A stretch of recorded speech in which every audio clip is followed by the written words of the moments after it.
Hello everybody, Don or PK back, and today I say today, but between me and you, I'm recording this video literally only minutes after recording the first video. I want to talk more about my story. Okay, as you'll find out very soon, when I choose to be a child author. So we have more about Newton King today, and I have a little more. I have a little more to talk about, right? And it's all about this journal right here. Now, this journal right here was gifted to me by my high school psychology teacher, Mrs. Lee. Shout out to Mrs. Lee. And she gifted me this the year of my 11th grade graduation, the year I graduated from my class. And I have it pretty much was just dormant in my backpack for a long while until it was recently just given purpose. And that purpose was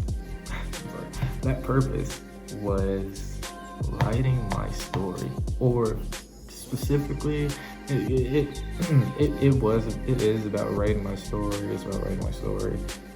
It's about taking notes, coming up with ideas, jotting those ideas down, basically stuff like that. It's just taking mental notes and just putting them somewhere so I'll know where to go. I recently kind of been doing it on my phone because it makes it a lot shorter and I don't have to write it, but I still come back to this time and time again when I need to source stuff. So so a little more about this journal. So this journal houses a lot of information as far as my story goes, and I've been docking down entries. Don't know if you can see that. I have been docking down entries since chapter 3. I've been docking down entries. And initially, as you can clearly see, the entries of the journal actually were very short as far as like chapters went. They were very short, simple. And the reason for that was because, well, something I like to call improv. Now, the way that worked was that I feel that I'm very good at improving, and I've shown to myself and others countless time and time again that I'm very good at improving stuff on the spot and making it work. And that's like how this writing went. What I do is that I write down core things that I want to happen in the story, and anything else that happened in the story, I just come up with off the top of my head. And that's how most of the writing went for most of the chapters. Pretty much for a good few number of chapters. Looking through it, I think I stopped doing that. I want to say I stopped doing that around chapter 10 is when I believe I stopped doing that and I started actually writing stuff. I just stopped writing a lot more about what was actually going to happen in the story, and it was more so it included the main objectives of the chapter itself and the like tiny bits of dialogue that would go into the story as well. But yeah, that's generally how I write my chapters. I write a consensus, write a few main objective points that I want to hit in that chapter, and I write it. Now, a funny thing about that is that I'm terrible. Yes, I just said I was good at improving, and that's that's a strong and a weak point. The strong point is that I can come up with something very well on the spot, and it more or less generally like works for the story. The bad issue comes in where I stray away from the actual objective points, and I've done that for a lot of chapters actually. I would basically, when writing the chapter, while I'm writing it, I'm editing the chapter in my head as I'm going. I'm editing what the objective points were, and I'm editing if I want to instead put in something different, which in hindsight, it's probably a good thing that I do that. In hindsight, it's probably a good thing that I do that. That was weird. Don't worry about that. It's probably a good thing that I do that in hindsight, but I don't know. I kind of view it as like a sort of like I don't know, a fall to my character, because I'd write something down. And then I'd view it. I like, as I'm writing the story, I just completely just stray away from a certain objective that I chose to go with for that story in particular. And so I just think that's like one of my bad traits. But more about the journal, because the journal is more than just a tool for housing, you know, chapter ideas, as I stated. It's also a tool for housing characters. Now, the characters, basically what I do is that I would write, as I'm bringing in new characters, I have to bring in ground foundational, you know, work to like go off of for the character. I can't just bring in a character and then just start adding shit in and then forget shit later and then be confused when I do something that isn't native to the character at all. I don't want to do that. That's not how I want to go about with my characters. So as you can clearly see, I actually write down like the characters. I write down the characters, and then I write down what the characters' current stats are, what they're capable of, you know, stuff about their personality and stuff like that. I typically do that. And what that does for me is that it helps me, you know, really get really like groovy with my characters, and allows me to do a lot more because I'm actually working off of information.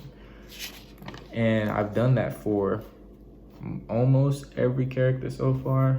There's a couple characters I haven't done it for, but the characters have done it for, I have entries for Kaiser, Michael, Alice, Miss Riaz, Dr. Nocturne, and King Arthur. Those are currently the characters I have. And Dr. Nocturne and King Arthur actually have the most information about them currently. And that's due to very special reasons that I will not say, but just know Dr. Nocturne has a very crucial role in the overall story, and he's going to be the person to introduce a very cool, what I feel like is a very cool concept. He's going to be the person to introduce a very cool concept into the story as far as the power system goes. And no, there is no power scaling in my story. You can power scale, you can do that, but the generally won't be, I won't be very heavy on power scaling. And like, okay, the classes, right? There is a order of like how classes go. Let me, if I can't find it, I'm pretty sure I just remember out of the top of my head.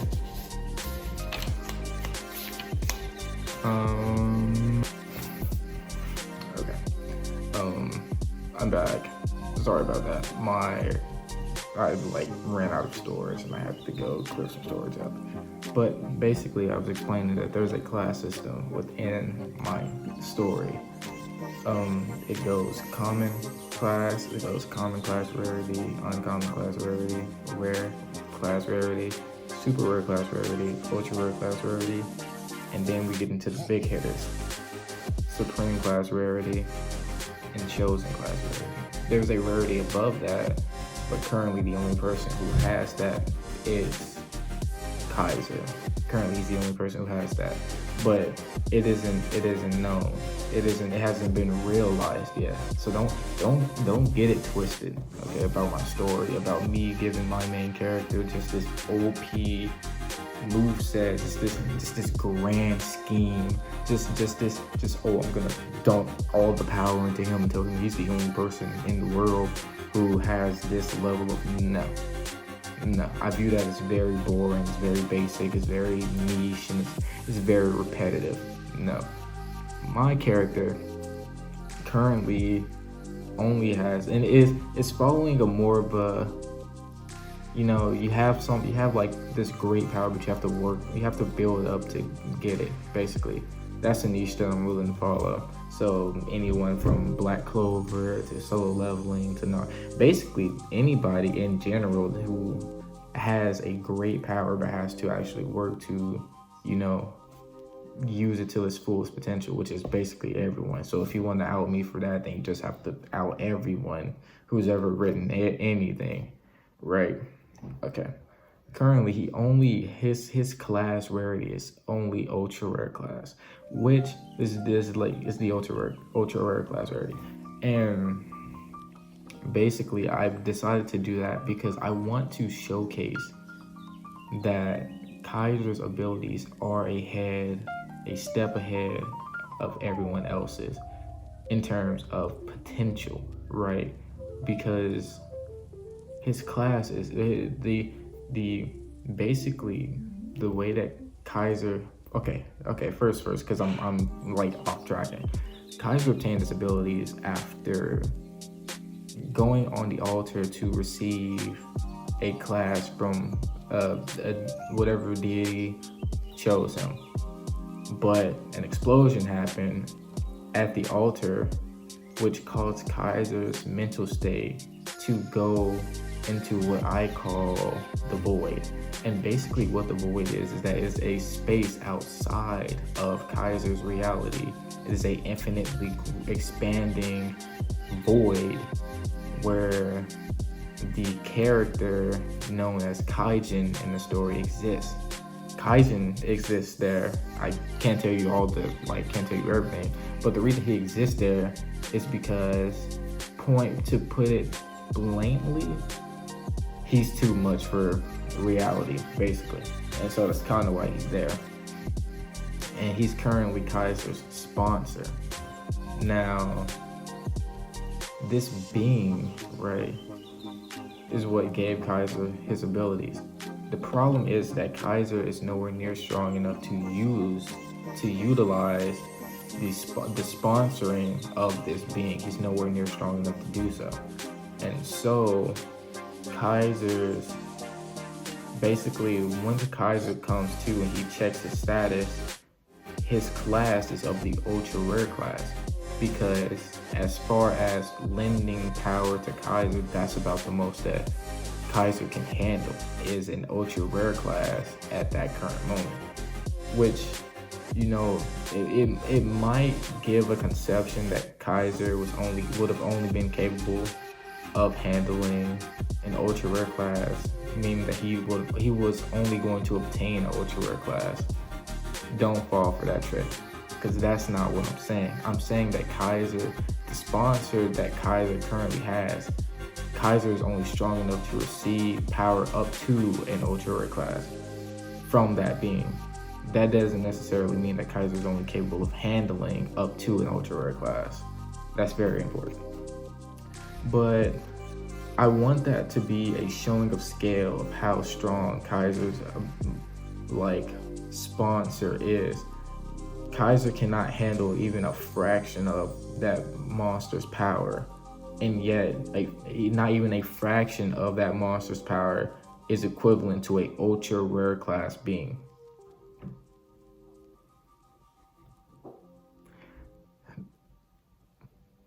But that doesn't make Kaiser the strongest currently. That doesn't make him the strongest. It is far from it, actually. While Kaiser is in the upper echelon of ultra rare class users, he's not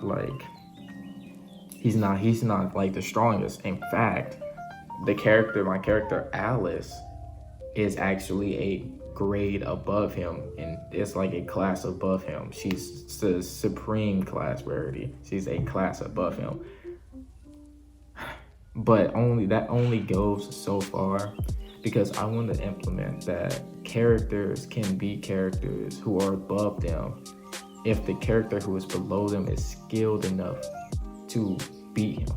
Basically, I want a situation where someone of pure strength can lose to someone with relative strength but excellent technique. That's basically what I'm striving for when it comes to the fighting system and the power system of my story. I don't want it to be, he's like 100 times stronger than this person, so he's automatically gonna win. After because I wanted to implement real world scenarios, right? Basically put into perspective, a kid who's relative in strength but has really great mastery over like a certain martial art could beat a lot of people. But someone who is just blatantly, like someone who's like just significantly stronger than him could put him down. But if that kid got a little stronger in terms of raw physical ability, that kid could put him in the dirt. Basically that's basically what I'm going off of. And yes, I have end goals also.